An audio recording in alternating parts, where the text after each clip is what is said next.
நம்மளோட வாழ்க்கை நம்மளை மாதிரியே வித்தியாசமாக இருக்கும். அடுத்தவங்க மாதிரி இல்லாமல் தனித்துவமாக இருக்கும்.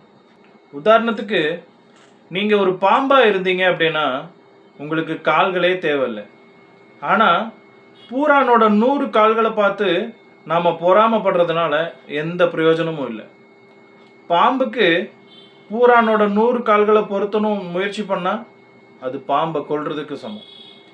அதே மாதிரி அடுத்தவங்களை பின்பற்றி வாழணும்னு நினச்சிங்க அப்படின்னா அது உங்களை நீங்களே தற்கொலை பண்ணுறதுக்கு சமம். அடுத்தவன் அந்த பிஸ்னஸ் செய்கிறான், நானும் அதை செய்ய போகிறேன், அவன் இந்த பிஸ்னஸில் சக்ஸஸ் ஆகிட்டான், நானும் அந்த பிஸ்னஸ் ஸ்டார்ட் பண்ண போகிறேன் அப்படின்னு நீங்கள் நினச்சிங்க அப்படின்னா புளியை பார்த்து பூனை சூடு போட்டுக்கிட்ட மாதிரி. நம்மளோட உண்மையான டேலண்ட்டை கண்டுபிடிக்க வேண்டியது என்ன அப்படிங்கிற சிச்சுவேஷனில் நாம் இருக்கிறோம். நான் யாருன்னு நான் கண்டுபிடிச்சிட்டேன், நீங்கள் யாருன்னு நீங்கள் கண்டுபிடிச்சிட்டிங்களா? கண்டுபிடிங்க. Who are you? உண்மையில் யார் தான் நான்? ஹூ ஆம் ஐ? Find out.